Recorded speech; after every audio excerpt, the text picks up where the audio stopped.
जय संविधान।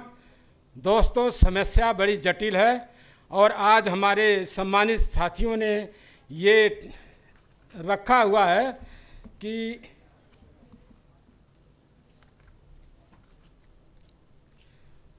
आज़ादी के 75 साल बाद भी बहुजन समाज गुलाम क्यों। दोस्तों, हम उनको कुलीन तंत्र कहते हैं जो इस समाज को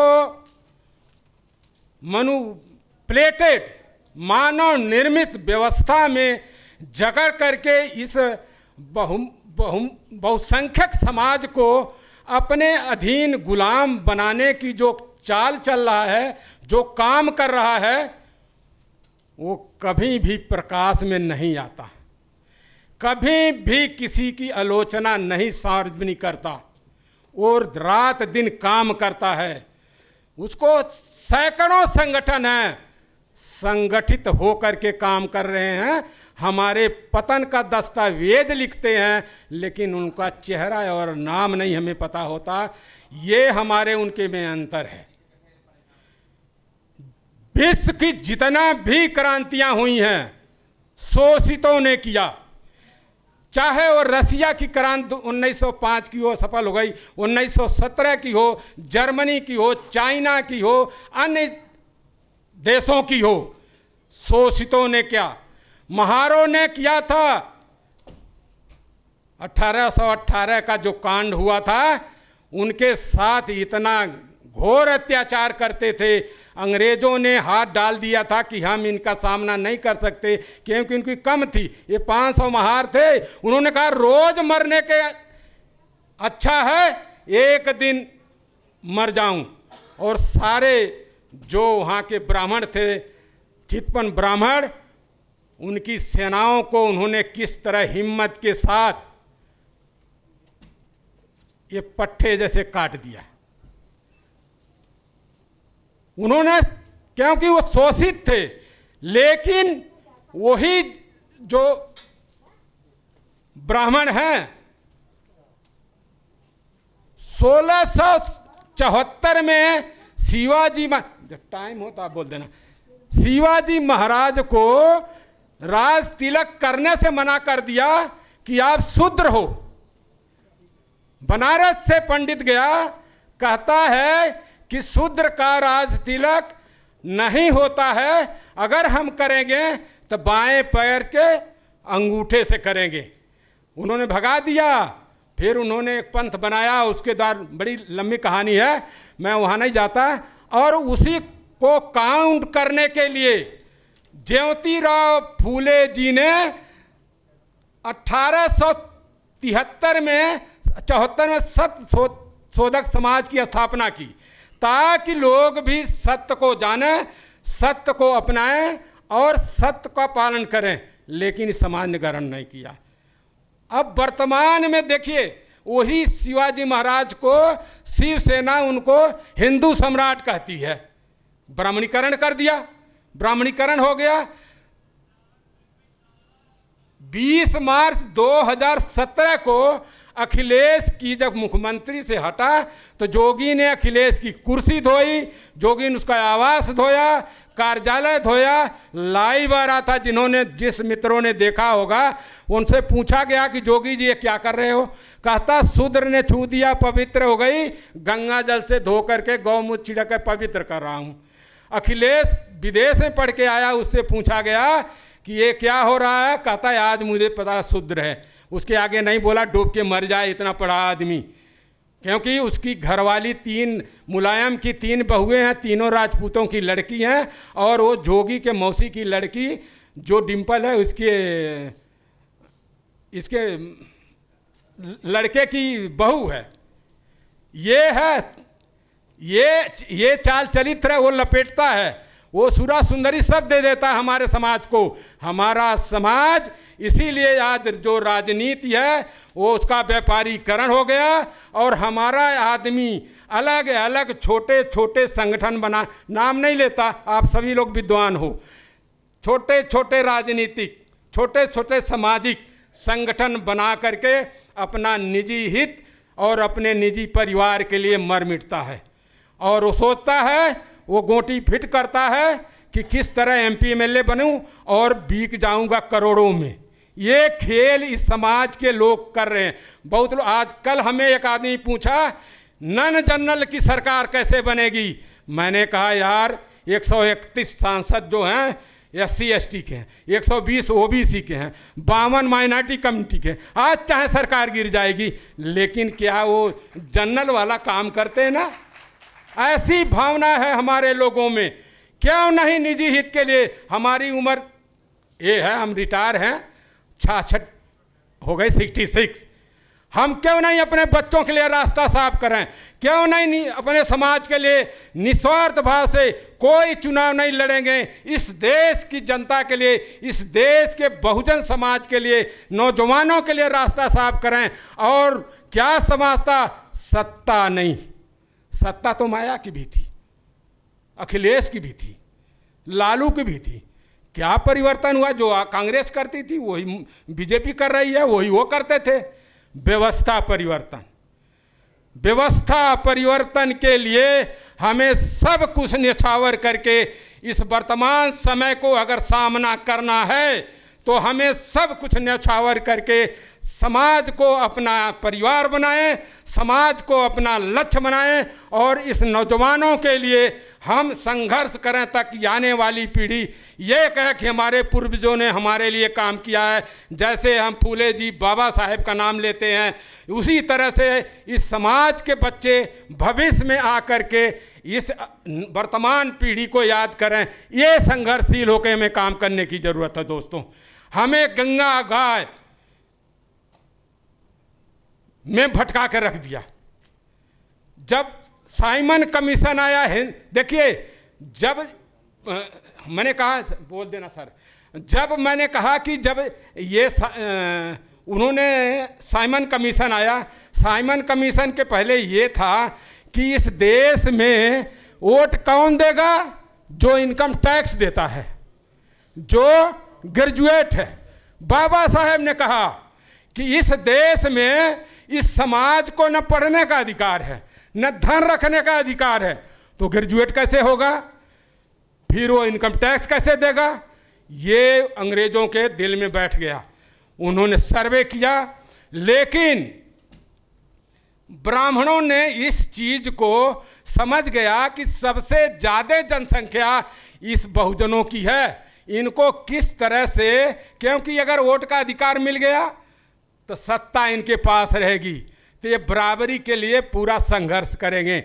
इसीलिए उन्होंने 1922 में हिंदू महासभा का निर्माण किया कि सभी को हिंदू बना दो।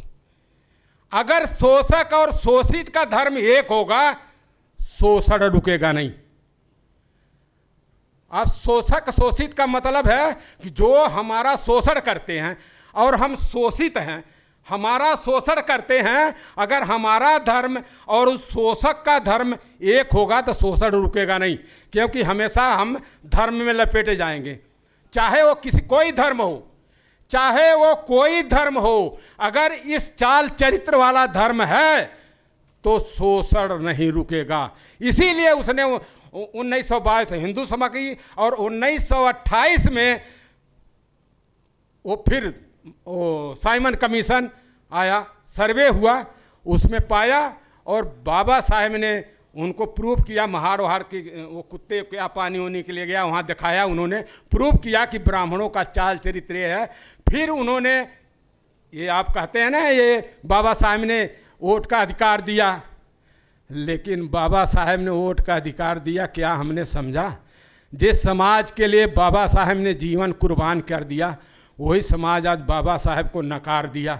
बाबा साहेब को 1933 में बॉम्बे में शेड्यूल कास्ट फेडरेशन की मीटिंग चल रही थी, वहाँ उनकी जय जयकार हो रहा था। बाबा साहब आए, बोले चुप, अगर आप इस तरह से, आपके बीच में से मैं गया हूँ, इसी समाज से पैदा हुआ हूँ, इसी समाज से हूँ, और हमारा जय जयकार करोगे, हमारी पूजा करोगे, मैं आज से आपके संगठन में, आपके बुलाए पर कहीं नहीं आऊँगा। क्योंकि एक दिन ऐसा होगा कि पूजा हमारी होगी, सब कुछ गायब होगा। आज यही है, जो जय भीम बोलते थे आज जो श्री राम का नारा लगा रहे हैं, जो नमः बुद्धाय कहते थे वो जय श्री राम का नारा, नाम नहीं मैं कुछ ही का लूँगा, वो जय श्री राम का नारा लगा रहे हैं। श्री राम कौन है? मनगढ़ंत मनुपेटेड व्यवस्था और साहित्य ही समाज का दर्पण होता है। यहाँ पढ़े लिखे समाज हैं, साहित्य ही समाज का दर्पण होता है। साहित्य का समाज के ऊपर गहरा प्रभाव पड़ता है। ब्राह्मणों ने क्या किया? साहित्य का निर्माण किया। वो कौन सी साहित्य है? पूजा पाठ, कीर्तन, दरबार, ये सब उन्होंने किया। गीता, महाभारत, रामायण, ये वेद, ऋग्वेद, सामवेद, दंड, अथर्ववेद, ये सारे ये मनुपुलेटेड व्यवस्था निर्मित किया और पुनर्जन्म भाग्यवाद, ये सारे निर्मित करके हमारे लोगों को गुलाम बना दिया। और एक कमी किसकी? उसकी नहीं है, वो तो अपने व्यवस्था के लिए काम कर रहा है। हम क्या है, उसको गाली दे करके, ताली पिटवा करके, माला डला करके खुश हो जाते हैं। ये हमारी नाकामी है। हमें संगठित होकर के इस समाज को करना है, तभी हम सफल होंगे। इसलिए उसने ऐसी साहित्य का निर्माण करके आज भी चौराहे चौराहे पर स्कूल कॉलेज बंद, शराब का ठेका खोलो और मंदिर बनाओ। और यूपी में, मैं यूपी का हूँ, गोरखपुर का हूँ, वहाँ गांव गांव में जहाँ जिंदगी भर कहीं शराब का ठेका, वहाँ शराब खोला जा रहा है, मंदिर बनवाया जा रहा है। ये हमारे पतन का दस्तावेज तैयार हो गया है। दोस्तों, ये समय बहुत नाजुक है। अगर हम जातियों में, मजहब में बट गए, अगर हम ऊंच नीच के भेदभाव जो पैदा किया है उसमें बट गए, तो हमारा पतन कोई रोक नहीं सकता। रोकना क्या है? एक जाति एक दूसरे जाति का वर्चस्व स्वीकार नहीं करती है।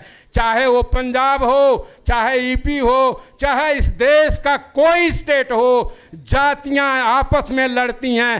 पंजाब है, यहाँ बहुत संख्या के अनुपात में सबसे ज़्यादा एससी कम्युनिटी है, लेकिन दो भाग हैं, दो भाग आपस में लड़ते हैं। ओबीसी वाले लड़ते हैं। उत्तर प्रदेश में ओबीसी की संख्या सबसे ज़्यादा है, वो आपस में लड़ते हैं। यादव, पटेल, मौर्य, बरसे, अन्य ओबीसी, ये अति ओबी पिछड़ा, ये सुपर पिछड़ा, ये नीच पिछड़ा, डिवाइड करके नौकरी तो खा गया, सब चीज़ बेच दिया, लेकिन आपस में लड़ा करके अपनी सत्ता स्थापित करने में लगा हुआ है।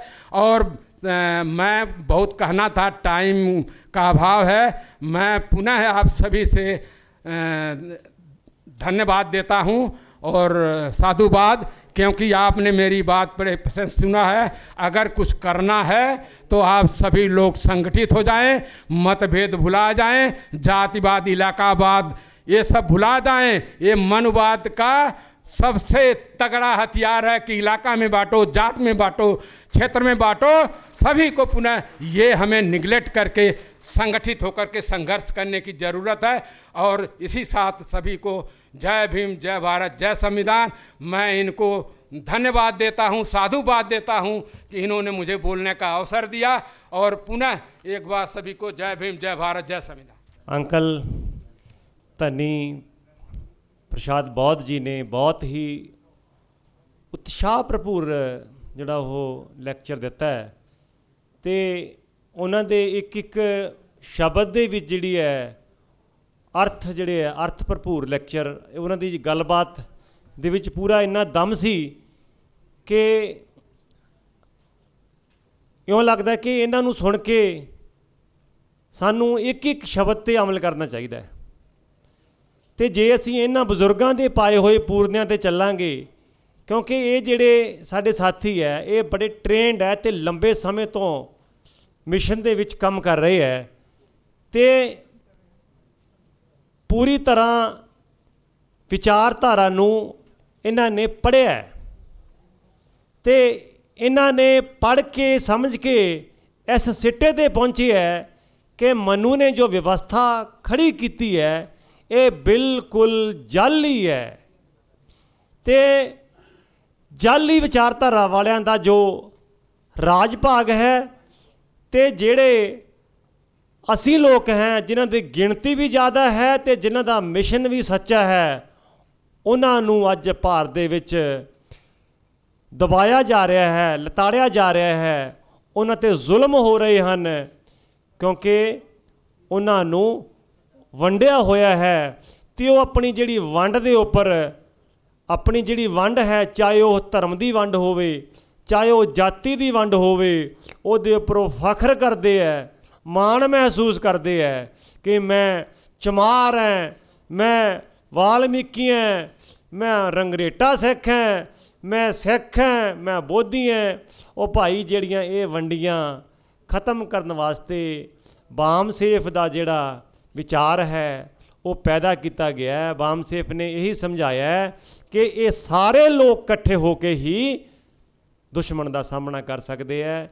ਸੋ ਜੇ ਅਸੀਂ ਆਪਣੀਆਂ ਜਾਤੀਆਂ ਦੇ ਉੱਪਰ ਮਾਣ ਕਰਾਂਗੇ ਤਾਂ ਇਹ ਜਾਤੀਆਂ ਦਾ ਮਾਣ ਬ੍ਰਾਹਮਣ ਦਾ ਕੰਮ ਅਸੀਂ ਖੁਦ ਹੀ ਕਰ ਰਹੇ ਹਾਂ। ਸੋ ਪਹਿਲਾਂ ਕੀ ਹੁੰਦਾ ਸੀ ਕਿ ਇਕੱਲੀਆਂ ਜਾਤੀਆਂ ਹੁੰਦੀਆਂ ਸੀਗੀਆਂ ਬਾਬਾ ਸਾਹਿਬ ਦੇ ਵੇਲੇ, ਹੁਣ ਹੋਰ ਵੱਡੀ ਸਮੱਸਿਆ ਇੱਕ ਖੜੀ ਹੋ ਗਈ ਹੈ। ਹੁਣ ਲੋਕਾਂ ਨੇ ਜਾਤੀ ਆਧਾਰਿਤ ਸੰਗਠਨ ਬਣਾ ਲਏ। ਜਾਤੀ ਆਧਾਰਿਤ ਸੰਗਠਨ ਜਿਹੜਾ ਹੈ ਇਹ ਤੁਹਾਡੀ ਬਰਬਾਦੀ ਦਾ ਕੰਮ ਹੈ, ਤੁਹਾਡੀ ਬਰਬਾਦੀ ਦਾ ਕਾਰਨ ਹੈ। ਇਹਦੇ ਤੁਹਾਡੇ ਜਾਤੀ ਆਧਾਰਿਤ ਸੰਗਠਨਾਂ ਨੂੰ ਪਿੱਛੇ ਪਾਸਿਓਂ ਦੁਸ਼ਮਣ ਦੀ ਪੂਰੀ ਸ਼ੈ ਹੈ। ਇਸ ਗੱਲ ਨੂੰ ਅਸੀਂ ਸਮਝ ਲਈਏ ਸਾਥੀਓ। ਜੇ ਅਸੀਂ ਆਪਣੀਆਂ ਜਾਤੀਆਂ 'ਤੇ ਮਾਣ ਕਰਨ ਦੀ ਬਜਾਏ ਆਪਣੇ ਭਾਰਤੀ ਹੋਣ 'ਤੇ ਮਾਣ ਕਰੀਏ, ਅਸੀਂ ਮਾਣ ਕਰੀਏ ਅਸੀਂ ਇਸ ਦੇਸ਼ ਦੇ ਰਾਜੇ ਹੁੰਦੇ ਸੀ, ਅਸੀਂ ਇਸ ਦੇਸ਼ ਦੇ ਮਾਲਕ ਹੈ, ਅਸੀਂ ਇਸ ਦੇਸ਼ ਦੇ ਮੂਲ ਨਿਵਾਸੀ ਹੈ। ਸਾਨੂੰ ਇੱਥੋਂ ਦੇ ਜਿਹੜੇ ਚਲਾਕ ਸ਼ੈਤਾਨ ਤੇ ਵਿਦੇਸ਼ੀ ਲੋਕਾਂ ਨੇ ਆਪਣੇ ਹਿੱਤਾਂ ਦੀ ਪੂਰਤੀ ਵਾਸਤੇ, ਆਪਣੇ ਸ਼ਾਸਕ ਬਣਨ ਦੀ ਪੂਰਤੀ ਵਾਸਤੇ ਉਹਨਾਂ ਨੇ ਸਾਨੂੰ ਵੰਡਿਆ। ਸੋ ਮੈਂ ਖੁਦ ਜ਼ਿਆਦਾ ਸਮਾਂ ਨਾ ਲਵਾਂ, ਮੈਂ ਸਾਡੇ ਮਾਨਯੋਗ ਗਿਆਨਚੰਦ ਬੈਂਸ ਜੀ ਜੋ ਕਿ ਬੜੇ ਸਾਡੇ ਸਤਿਕਾਰਯੋਗ ਹੈ, ਉਹਨਾਂ ਨੂੰ ਬੇਨਤੀ ਕਰਾਂਗੇ ਉਹ ਵੀ ਮੰਚ 'ਤੇ ਆ ਕੇ ਬੈਠਣ। ਅਤੇ ਸਤੀਸ਼ ਕੁਮਾਰ ਜੀ ਵੀ ਸਾਡੇ ਜਿਹੜੇ ਫਗਵਾੜੇ ਤੋਂ ਹੈ, ਅਤੇ ਸਾਡੇ ਜਿਹੜੇ ਬਾਮਸੇਫ ਦੀ ਸਟੇਟ ਕਮੇਟੀ ਹੈ ਉਹਦੇ ਜਿਹੜੇ ਸਹਾਇਕ ਕਨਵੀਨਰ ਹੈ ਸਤੀਸ਼ ਕੁਮਾਰ ਜੀ, ਉਹ ਵੀ ਮੰਚ ਦੇ ਉੱਪਰ ਆ ਜਾਣ ਜੀ।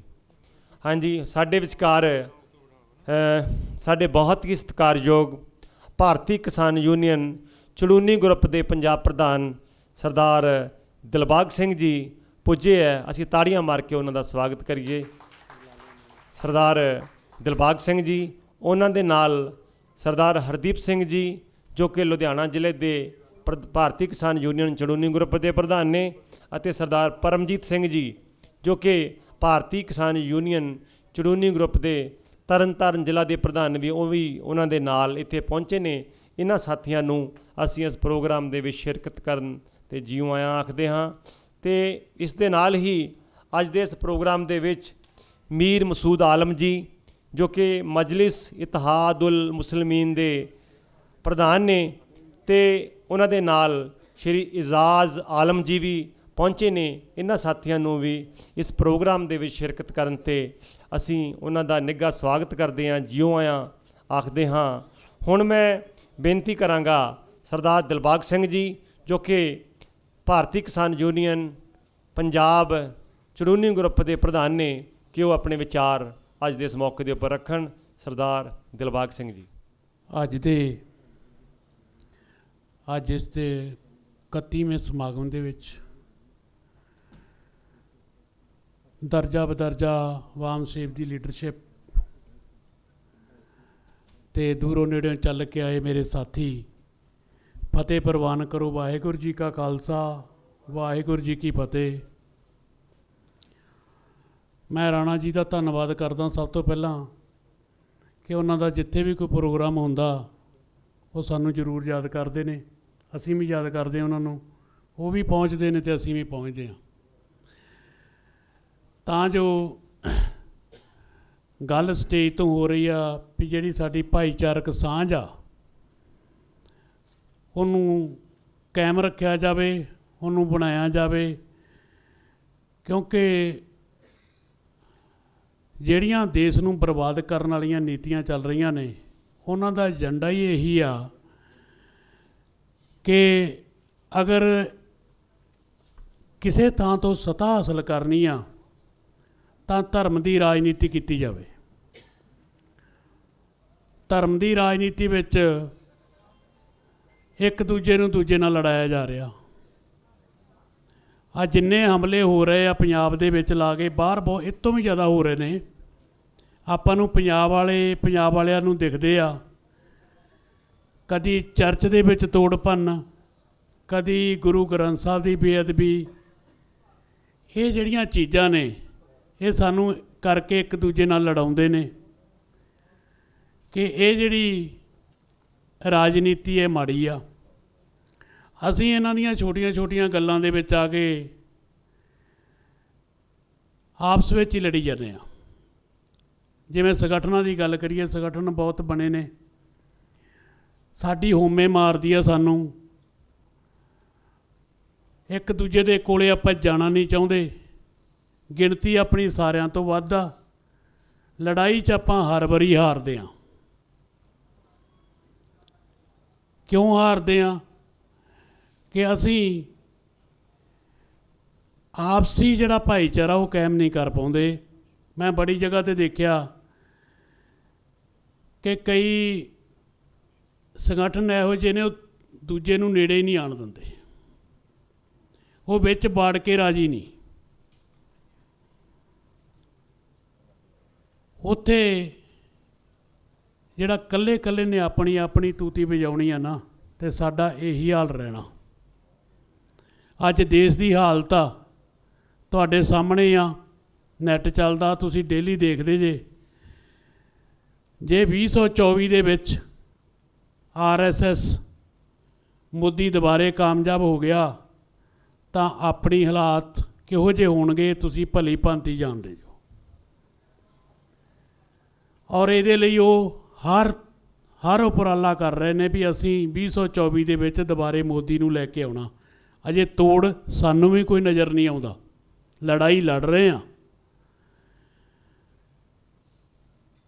ਕਿਉਂਕਿ ਉਹਨਾਂ ਕੋਲੇ ਪਾਵਰਾਂ ਹੀ ਇੰਨੀਆਂ ਨੇ। ਜਿਹੜਾ ਸਿਰ ਚੱਕਦਾ ਉਹਦੇ ਘਰ ਸਵੇਰ ਨੂੰ ਕੋਈ ਨਾ ਕੋਈ ਸੱਦਾ ਪਹੁੰਚ ਜਾਂਦਾ। ਫਿਰ ਵੀ ਤਕੜੇ ਆ, ਤੁਸੀਂ ਸਾਰੇ ਯੋਧੇ ਆ ਕਿ ਜਿਹੜੇ ਲੜਾਈ ਨੂੰ ਜਾਰੀ ਰੱਖਿਆ ਹੋਇਆ। ਪੰਜਾਬ ਦੇ ਵਿੱਚ ਸਰਕਾਰ ਬਣੀ, ਸੋਚਿਆ ਕਿ ਬਦਲਾਅ ਆਊਗਾ, ਪਰ ਬਦਲਾਅ ਤੇ ਕੋਈ ਨਹੀਂ ਆਇਆ। ਫੜੋ ਫੜੀ ਦਾ ਕੰਮ ਚੱਲ ਰਿਹਾ, ਜਿਹਦੇ ਨਾਲ ਜਿਹੜਾ ਮਾਹੌਲ ਆ ਉਹ ਬੜਾ ਤਣਾਅਪੂਰਨ ਚੱਲ ਰਿਹਾ। ਦਿਨ ਭਰ ਦਿਨ ਕਤਲ ਹੋ ਰਹੇ ਨੇ, ਕੋਈ ਵੀ ਐਡਮਿਨਿਸਟ੍ਰੇਟਰ ਦੇ ਵਿੱਚ ਗੱਲ ਨਹੀਂ ਸੁਣ ਰਿਹਾ ਕਿਸੇ ਦੀ। ਹਰ ਧਰਮ, ਹਰ ਮਜ਼ਹਬ, ਜੇ ਅੱਜ ਦੇਖੀਏ ਤਾਂ ਸਟੂਡੈਂਟ ਵੀ ਧਰਨੇ 'ਤੇ ਆ, ਟੀਚਰ ਵੀ ਧਰਨੇ 'ਤੇ ਆ, ਕਿਸਾਨ ਵੀ ਧਰਨੇ 'ਤੇ ਆ, ਮਜ਼ਦੂਰ ਵੀ ਧਰਨੇ 'ਤੇ ਆ। ਜਿੰਨੀਆਂ ਕੁ ਕਮਿਊਨਿਟੀਆਂ ਹੈਗੀਆਂ ਸਾਰੀਆਂ ਧਰਨੇ 'ਤੇ ਬੈਠੀਆਂ ਨੇ। ਜੇ ਨੌਕਰੀ ਲੈਣ ਲਈ ਵੀ ਧਰਨਾ ਵਾ ਅਤੇ ਨੌਕਰੀ ਕਰਨ ਲਈ ਵੀ ਧਰਨਾ ਵਾ। ਸਾਨੂੰ ਇਹ ਉਮੀਦ ਨਹੀਂ ਸੀ ਇਹਨਾਂ ਸਰਕਾਰਾਂ ਤੋਂ ਜੋ ਕੁਝ ਸਾਡੇ ਨਾਲ ਹੋ ਰਿਹਾ। ਇਸ ਕਰਕੇ ਵਾਕਈ ਸਾਨੂੰ ਇਕੱਠੇ ਜਿੱਥੇ ਵੀ ਜਿੰਨੇ ਵੀ ਸੰਗਠਨ ਹੈਗੇ ਆ, ਚਾਹੇ ਉਹ ਕਿਸਾਨ ਯੂਨੀਅਨ ਦੇ ਹੋਣ, ਚਾਹੇ ਉਹ ਸੋਸ਼ਲ ਦੇ ਵਰਕਰ ਦੇ ਹੋਣ, ਜਿੰਨੇ ਵੀ ਸੰਗਠਨ ਆ ਸਾਰਿਆਂ ਨੂੰ ਇਕੱਠੇ ਹੋ ਕੇ ਲੜਾਈ ਲੜਨੀ ਪਊ ਤਾਂ ਆਪਾਂ 2024 ਦੇ ਵਿੱਚ ਆਪਣਾ ਬਚਾਅ ਕਰ ਸਕਦੇ ਹਾਂ। ਵਰਨਾ ਬਚਣਾ ਬਹੁਤ ਮੁਸ਼ਕਲ ਆ। ਅੱਜ ਮਾਹੌਲ ਇਹੋ ਜਿਹਾ ਬਣ ਗਿਆ ਕਿ ਕੋਈ ਵੀ ਕਿਸੇ ਦੇ ਮਗਰ ਲੱਗ ਕੇ ਤੁਰਨ ਨੂੰ ਤਿਆਰ ਨਹੀਂ ਗਾ। ਸਾਨੂੰ ਨਿੱਕੀਆਂ ਨਿੱਕੀਆਂ ਗੱਲਾਂ 'ਤੇ ਲੁੱਟਿਆ ਜਾ ਰਿਹਾ, ਜਿਹਦੇ ਵੱਲ ਅਸੀਂ ਧਿਆਨ ਹੀ ਨਹੀਂ ਦਿੰਦੇ। ਲੁਧਿਆਣੇ ਤੋਂ ਇੱਥੇ ਤੱਕ ਆਉਣਾ ਹੋਵੇ, ਫਲੋਰ ਤੱਕ ਆਉਣਾ ਹੋਵੇ ਤਾਂ 500 ਦਾ ਟੂਲ ਲੱਗ ਜਾਂਦਾ, 100 ਰੁਪਏ ਦਾ ਤੇਲ ਲੱਗਦਾ। ਕਦੀ ਕਿਸੇ ਨੇ ਧਿਆਨ ਦਿੱਤਾ, ਕਿਸੇ ਨੇ ਆਵਾਜ਼ ਉਠਾਈ ਇਹਦੀ ਵੀ ਇਹ ਵੀ ਸਾਡੀ ਇੱਕ ਲੁੱਟ ਆ। ਵਾਮ ਸੇਵ ਦੇ ਵਿੱਚੋਂ ਆਵਾਜ਼ ਉੱਠਦੀ ਜਿਹੜੀ EVM ਮਸ਼ੀਨਾਂ ਦੇ ਵਿੱਚ, EVM ਮਸ਼ੀਨ ਜਿਹੜੀ ਉਹ ਬੰਦ ਕਰਾਈ ਜਾਵੇ, ਜਿਹੜੀ ਵੋਟਿੰਗ ਆ ਉਹ ਬਿਲਟ ਪੇਪਰ 'ਤੇ ਕਰਾਈ ਜਾਵੇ। मैं बाबू मेशराम जी ਜਿਹੜੇ ਪਿਛਲੇ ਸਮਾਗਮ ਦੇ ਵਿੱਚ ਇੱਥੇ ਆਏ ਤੇ ਮੈਂ ਉਹਨਾਂ ਨੂੰ ਮਿਲਿਆ, ਮਿਲ ਕੇ ਦੱਸਿਆ ਵੀ ਅਸੀਂ ਵੀ ਇਹ ਮੁੱਦਾ ਚੱਕ ਰਹੇ ਹਾਂ, ਚਾਹੇ ਤੁਸੀਂ ਅੱਗੇ ਲੱਗ ਕੇ ਤੁਰੋ ਵੀ ਇਸ ਮੁੱਦੇ ਨੂੰ ਆਪਾਂ ਚੱਕ ਕੇ ਇੰਡੀਆ ਲੈਵਲ ਤੇ ਪਹੁੰਚਾਈਏ, ਇਹਦੀ ਲੜਾਈ ਲੜੀਏ। ਅਸੀਂ 10 ਤਰੀਕ ਨੂੰ ਜਿਹੜੀ ਇਲੈਕਸ਼ਨ ਲੰਘ ਕੇ ਗਈ ਸੰਗਰੂਰ ਵਾਲੀ, ਇਹ ਤੋਂ ਪਹਿਲਾਂ 10 ਤਰੀਕ ਸੀ, ਅਸੀਂ 10 ਤਰੀਕ ਨੂੰ ਚੰਡੀਗੜ੍ਹ ਦੇ ਵਿੱਚ ਮੋਹਾਲੀ ਦੇ ਵਿੱਚ ਇੱਕ ਪ੍ਰੋਗਰਾਮ ਰੱਖ ਕੇ ਇਸ ਚੀਜ਼ 'ਤੇ ਮੰਗ ਪੱਤਰ ਦਿੱਤਾ ਕਿ ਸੰਗਰੂਰ ਦੀ ਇੱਕ ਹੀ ਇਲੈਕਸ਼ਨ ਆ ਉਹ ਬਿਲਟ ਪੇਪਰ 'ਤੇ ਕਰਾਈ ਜਾਵੇ। ਮੇਰੇ ਸਾਥੀ ਬੈਠੇ ਨੇ, ਉਦੋਂ ਸਾਰਿਆਂ ਨੇ ਇੱਥੋਂ ਹੁੰਗਾਰਾ ਭਰਿਆ ਕਿ ਅਸੀਂ ਆਵਾਂਗੇ, ਪਰ ਸਾਡੇ ਕੋਲੇ ਕੋਈ ਪਹੁੰਚਿਆ ਨਹੀਂ। ਜੇ ਅਸੀਂ ਉਸੇ ਚੀਜ਼ ਨੂੰ ਭਰਵਾਂ ਕਰ ਦਿੰਦੇ, ਸਾਰੇ ਇੱਕ ਜਗ੍ਹਾ 'ਤੇ ਹੋ ਜਾਂਦੇ, ਤਾਂ ਉਹਦੀ ਆਵਾਜ਼ ਕੁਝ ਹੋਰ ਹੋਣੀ ਸੀ, ਸਾਡੀ ਇਕੱਲਿਆਂ ਦੀ ਆਵਾਜ਼ ਕੁਝ ਹੋਰ ਸੀ। ਉਸ ਤੋਂ ਬਾਅਦ 'ਚ 3 ਦਿਨ ਸੰਗਰੂਰ ਦੇ ਵਿੱਚ ਮੈਂ ਪ੍ਰੋਟੈਸਟ ਕੀਤਾ, ਤੁਰ ਕੇ ਪੈਦਲ ਮਾਰਚ ਕੱਢਿਆ, ਰੋਸ ਮੁਜ਼ਾਹਰਾ ਕੱਢਿਆ ਵੀ ਜਿਹੜੀ ਇਹ ਸੰਗਰੂਰ ਦੀ ਇਲੈਕਸ਼ਨ ਆ ਇਹ ਬਿਲਟ ਪੇਪਰ 'ਤੇ ਕਰਾਈ ਜਾਵੇ। ਜੇ ਅਸੀਂ ਕਿਸੇ ਮੁੱਦੇ ਨੂੰ ਲੈ ਕੇ ਚੱਲਦੇ ਹਾਂ ਜਾਂ ਉਹਨੂੰ ਮੁੱਦੇ ਨੂੰ ਸਾਂਝਾ ਤੋਰਨਾ ਚਾਹੁੰਦੇ ਹਾਂ ਤਾਂ ਉਹਦੇ ਵਿੱਚ ਸਾਥ ਦੇਣਾ ਸਾਰਿਆਂ ਦਾ ਫਰਜ਼ ਬਣਦਾ। ਇਹ ਲੜਾਈ ਲੜਨੀ ਪੈਣੀ ਆ। ਮੇਰੇ ਵਰਗੇ ਆ ਕੇ ਭਾਸ਼ਣ ਤੇ ਕਈ ਦੇ ਕੇ ਚੱਲ ਜਾਂਦੇ ਨੇ, ਅੱਗੇ ਕੋਈ ਨਹੀਂ ਤੁਰਦਾ। ਇਹ ਤਾਂ ਅੱਗੇ ਸਿਰ ਦੇਣ ਵਾਲੀ ਗੱਲ ਆ। ਜੇ ਜਾਤ ਪਾਤ ਸਾਡੇ ਗੁਰੂ ਗੋਬਿੰਦ ਸਿੰਘ ਜੀ ਮਹਾਰਾਜ ਜੀ ਨੇ ਇੱਕ ਬਾਟੇ ਦੇ ਵਿੱਚ ਅੰਮ੍ਰਿਤ ਛਕਾ ਕੇ ਜਾਤ ਪਾਤ ਖਤਮ ਕੀਤੀ, ਤੇ ਅਸੀਂ ਅੱਜ ਵੀ ਜਾਤ ਪਾਤ 'ਤੇ ਲੜਦੇ ਹਾਂ। ਭੀਮ ਰਾਓ ਜੀ ਅੰਬੇਦਕਰ ਜਿਨ੍ਹਾਂ ਨੇ ਇਸ ਕੰਮ ਪਿੱਛੇ ਇੰਨੀ ਲੜਾਈ ਲੜੀ, ਅਸੀਂ ਉਹਦੀ ਵੀ ਗੱਲ ਨਹੀਂ ਸੁਣੀ। ਅੱਜ ਕਈ ਗੱਲਾਂ 'ਤੇ ਅਸੀਂ ਇਸ ਗੱਲੋਂ ਪਿੱਛੇ ਰਹਿ ਜਾਂਦੇ ਹਾਂ। ਬਹੁਤੇ ਜ਼ਿਆਦਾ ਇਹ ਕਹਿੰਦੇ ਆ ਕਿ ਜੋ ਵੀ ਕੰਮ ਕਰੋ ਰਾਜਨੀਤਿਕ ਨਹੀਂ ਹੋਣਾ ਚਾਹੀਦਾ। ਜਿਹੜੇ ਕਾਨੂੰਨ ਬਣਦੇ ਆ ਸਾਡੇ, ਉਹ ਕਿੱਥੋਂ ਬਣਦੇ ਆ? ਉਹ ਤਾਂ ਵਿਧਾਨ ਸਭਾ ਅਤੇ ਲੋਕ ਸਭਾ 'ਚ ਬਹਿ ਕੇ ਬਣਦੇ ਆ। ਅਸੀਂ ਕੀ ਕਰਦੇ ਹਾਂ? ਅਸੀਂ ਸੜਕਾਂ 'ਤੇ ਬਹਿ ਕੇ ਲੜਦੇ ਹਾਂ। 70 ਸਾਲ ਹੋ ਗਏ ਸਾਨੂੰ ਲੜਦਿਆਂ ਨੂੰ, ਅਸੀਂ ਲੜੀ ਜਾਂਦੇ ਹਾਂ।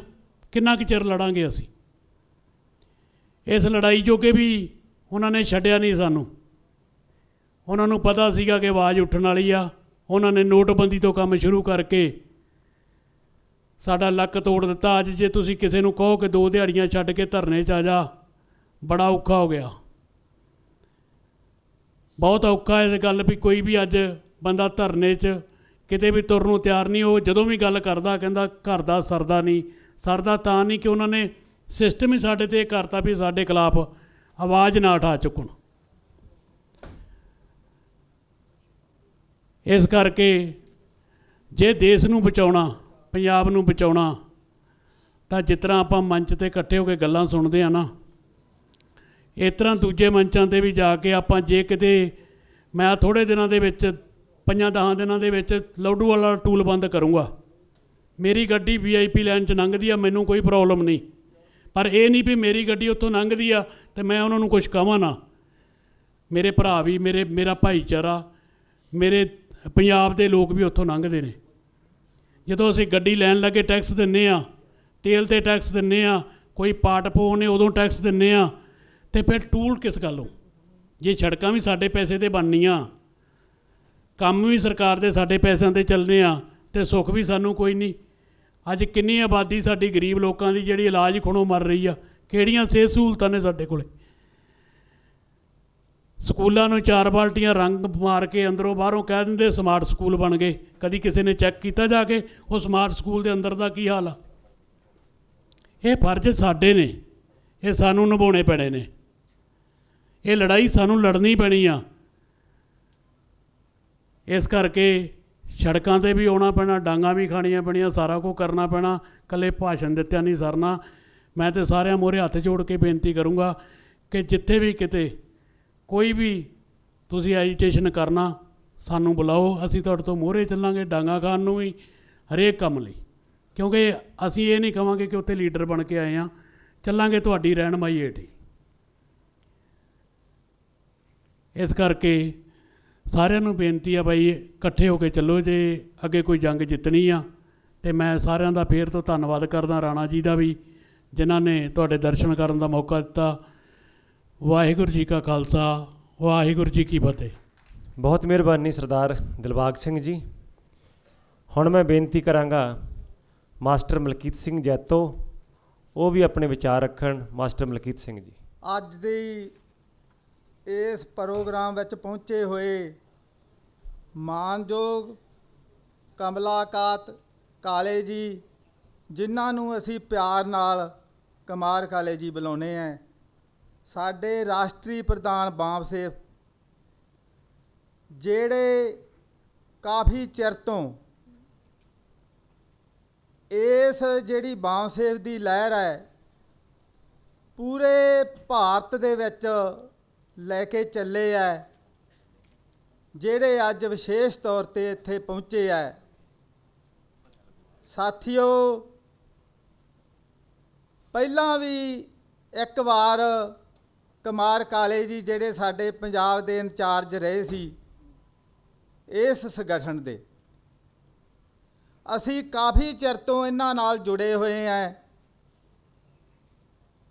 ਤੇ ਇਹਨਾਂ ਦੀ ਜਿਹੜੀ ਇੱਕ ਖਾਸੀਅਤ ਇਹ ਹੈ ਵੀ ਇਹ ਆਪ ਵੀ ਤੇ ਮੈਡਮ ਵੀ, ਇਹਨਾਂ ਨੇ ਸਰਵਿਸ ਨੂੰ ਤਿਆਗ ਕੇ ਦੋਨਾਂ ਜੀਆਂ ਨੇ ਜਿਹੜਾ ਇਸ ਸਮਾਜ ਦੀ ਸੇਵਾ ਵਾਸਤੇ ਨਿਕਲੇ ਹੈ। ਤੇ ਮੈਂ ਜਿੱਥੋਂ ਤੱਕ ਇਹਨਾਂ ਬਾਰੇ ਸੁਣਿਆ ਹੈ, ਇਹਨਾਂ ਨੇ ਇਹ ਵੀ ਤਿਆਗ ਕੀਤਾ ਵੀ ਅਸੀਂ ਬੱਚਾ ਨਹੀਂ ਲੈਣਾ। ਜਿਹੜਾ ਇਹ ਸਮਾਜ ਹੈ, ਜਿਹੜੇ ਇਹਦੇ ਬੱਚੇ ਹੈ, ਜਿਹੜੇ ਸਮਾਜ ਸਾਡੇ ਸਾਥੀ ਹੈ, ਅਸੀਂ ਜਿਹੜਾ ਪੂਰੇ ਭਾਰਤ 'ਚ ਜਿਹੜਾ ਸੰਘਰਸ਼ ਹੈ ਤੇ ਉਹਨਾਂ ਵਾਸਤੇ ਜਿਹੜੀ ਇਹ ਲੜਾਈ ਲੜਨੀ ਹੈ ਤੇ ਮੋਰਚਾ ਜਿੱਤ ਕੇ ਦੇਣਾ ਹੈ, ਉਦੋਂ ਤਿੱਕਰ ਜਦੋਂ ਤਿੱਕਰ ਇਹ ਜਿਹੜਾ ਵਿਵਸਥਾ ਜਿਹੜੀ ਹੈ ਸਾਡੇ ਦੁਸ਼ਮਣ ਨੇ ਖੜੀ ਕੀਤੀ ਹੈ ਇਹਨੂੰ ਬਦਲ ਨਹੀਂ ਦਿੰਦੇ। ਇਸ ਕਰਕੇ ਇਹਨਾਂ ਅੱਗੇ ਸਾਡਾ ਜਿਹੜਾ ਸਿਰ ਝੁਕਦਾ ਹੈ ਤੇ ਸਿਰ ਝੁਕਦਾ ਰਹੇਗਾ ਤੇ ਅਸੀਂ ਇਹਨਾਂ ਦੇ ਨਾਲ ਮੋਢੇ ਦੇ ਨਾਲ ਮੋਢਾ ਜੋੜ ਕੇ ਸਾਥ ਦਿੰਦੇ ਰਹਾਂਗੇ। ਸਾਥੀਓ, ਟਾਈਮ ਤਾਂ ਮੇਰਾ ਦੂਜੇ ਸੈਸ਼ਨ ਦਾ ਸੀ, ਮੈਨੂੰ ਟਾਈਮ ਦਿੱਤਾ, ਮੈਂ ਜਿਹੜੀ ਗੱਲ ਤੁਹਾਡੇ ਨਾਲ ਕੁਝ ਸਾਂਝੀ ਕਰਨੀ ਚਾਹੁੰਦਾ। ਸਾਥੀਓ, ਬਾਮ ਸੇਵ ਜਿਹੜੀ ਹੈ ਇਹ ਇੱਕ ਮੁਲਾਜ਼ਮਾਂ ਦਾ ਸੰਗਠਨ ਹੈ। ਪੂਰੇ ਭਾਰਤ ਦੇ ਮੁਲਾਜ਼ਮ ਜਿਹੜੇ ਵੱਖ-ਵੱਖ ਧਰਮ ਜਿਹਦੇ 'ਚ ਆਉਂਦੇ ਆ, ਸਿੱਖ ਵੀ ਆਉਂਦੇ ਆ, ਬੋਧੀ ਵੀ ਆਉਂਦੇ ਆ, ਸਾਈ ਵੀ ਆਉਂਦੇ ਆ, ਐਸਸੀ ਕਾਸਟਾਂ ਜਿੰਨੀਆਂ ਵੀ ਹੈ, OBC ਕਾਸਟਾਂ ਜਿੰਨੀਆਂ ਵੀ ਹੈ, ਉਹਦੇ ਜਿਹੜੇ ਮੁਲਾਜ਼ਮ ਲੋਕ ਆ ਜਿਹੜੇ ਜਿਨ੍ਹਾਂ ਨੇ ਪੂਰੇ ਦੇਸ਼ 'ਚ ਜਿਹੜਾ ਆਪਣੇ ਮੋਢਿਆਂ 'ਤੇ ਭਾਰ ਚੁੱਕਿਆ ਸੀ, ਕਿਉਂਕਿ ਜਿਹੜਾ ਮੁਲਾਜ਼ਮ ਜਿਹੜੇ ਅੱਜ ਉਹਨਾਂ ਦਾ ਜਿਹੜਾ ਸੰਘਰਸ਼ ਹੈ ਉਹ ਬਾਬਾ ਸਾਹਿਬ ਡਾਕਟਰ ਭੀਮ ਰਾਓ ਅੰਬੇਦਕਰ ਜੀ ਨੇ ਕਿਸੇ ਦਿਨ ਦੁਸ਼ਮਣ ਦੇ ਨਾਲ ਲੜ ਕੇ ਜਿਹੜਾ ਸਾਨੂੰ ਨੌਕਰੀ ਦਾ ਅਧਿਕਾਰ ਲੈ ਕੇ ਦਿੱਤਾ ਸੀ। ਜਿਹੜੇ ਅੱਜ ਸਾਡੇ ਸਾਥੀ ਨੌਕਰੀ ਦਾ ਆਨੰਦ ਮਾਣ ਰਹੇ ਹੈ, ਕੋਈ 50,000 60,000 70,000 80,000 ਪੇ ਲੈ ਰਹੇ ਹੈ, ਇਹ ਉਹਨਾਂ ਜਿਹੜੇ ਸਮਰਪਿਤ ਲੋਕਾਂ ਨੇ ਆਪਣੇ ਮੋਢਿਆਂ 'ਤੇ ਜਿਹੜਾ ਇਹ ਭਾਰ ਲਿਆ ਸੀਗਾ। ਪਰ ਤਕਲੀਫ ਹੁੰਦੀ ਹੈ ਕਿਉਂਕਿ ਬਾਬਾ ਸਾਹਿਬ ਨੇ ਤਾਂ ਪੂਰੇ ਸਮਾਜ ਵਾਸਤੇ ਸੰਘਰਸ਼ ਲੜਿਆ ਸੀ, ਪੂਰੇ ਸਮਾਜ ਨੂੰ ਕੁਝ ਲੈ ਕੇ ਦਿੱਤਾ ਸੀ, ਪਰ ਜਿਹੜੇ ਭਾਰ ਆ ਉਹ ਗਿਣੇ ਚੁਣੇ ਸਾਥੀਆਂ ਨਹੀਂ ਆਪਣੇ ਮੋਢੇ 'ਤੇ ਚੱਕਿਆ। ਅੱਜ ਵੀ ਤੁਸੀਂ ਦੇਖਦੇ ਹੋਵੋਗੇ ਕਿੰਨੇ ਕੁ ਸਾਥੀ ਹੈ ਜਿਹੜੇ ਬਾਮ ਸੇਵ ਦੇ ਇੱਥੇ ਹੈ ਜਾਂ ਪਹੁੰਚੇ ਹੈ।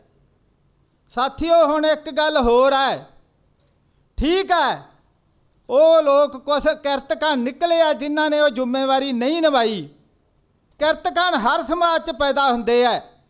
ਬਾਬਾ ਸਾਹਿਬ ਨੇ ਵੀ ਆਪਣੇ ਬੱਚੇ ਆ ਜਿਹੜੇ ਸਾਡੇ ਸਮਾਜ ਤੋਂ ਕੁਰਬਾਨ ਕੀਤੇ ਸੀ, ਤੇ ਗੁਰੂ ਗੋਬਿੰਦ ਸਿੰਘ ਜੀ ਨੇ ਵੀ ਆਪਣਾ ਜਿਹੜਾ ਪੂਰਾ ਪਰਿਵਾਰ ਆਪਣੇ ਸਮਾਜ ਤੋਂ ਵਾਰਤਾ ਸੀਗਾ। ਤੇ ਅੱਜ ਸਾਡੇ ਜਿਹੜੇ ਕਿਰਤਕਾਨ ਸਿੱਖ ਜਿਹੜੇ ਆਪਦੇ ਆਪ ਨੂੰ ਵੱਡੇ ਵੱਡੇ ਲੀਡਰ ਕਹਾਉਂਦੇ ਆ, ਉਹਨਾਂ ਨੇ ਸਮਾਜ ਨੂੰ ਲਿਆ ਕੇ ਕਿੱਥੇ ਖੜਾ ਕੀਤਾ।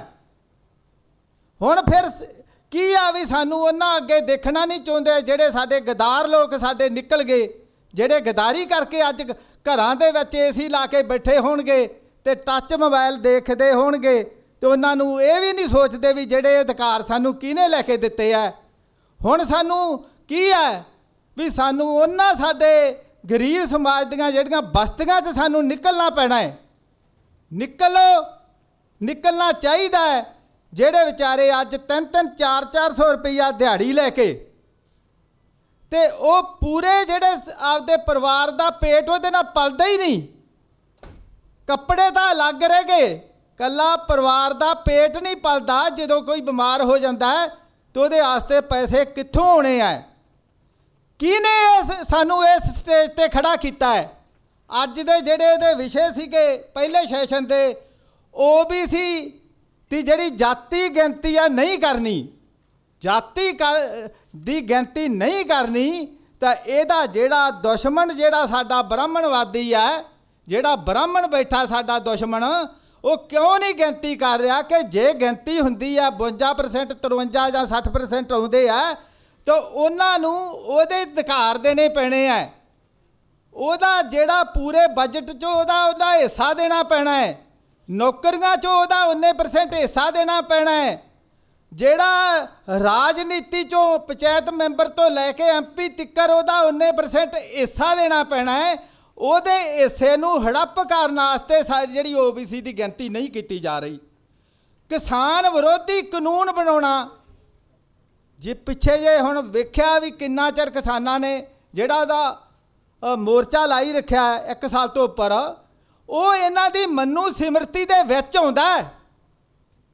ਕਿਉਂਕਿ ਮਨੂ ਸਿਮਰਤੀ ਇਹ ਕਹਿੰਦੀ ਆ ਜੱਟ ਵੀ ਸ਼ੂਦਰ ਆ ਉਹਦੇ 'ਚ, ਵੀ ਇਹਨਾਂ ਕੋਲੇ ਜਾਇਦਾਦ ਦਾ ਜਿਹੜਾ ਅਧਿਕਾਰ ਰੱਖਣ ਦਾ ਨਹੀਂ ਸੀ ਪਹਿਲਾਂ, ਇਹ ਵੀ ਸਾਡੇ ਰਹਿਬਰਾਂ ਨੇ ਲੈ ਕੇ ਦਿੱਤਾ ਹੈ।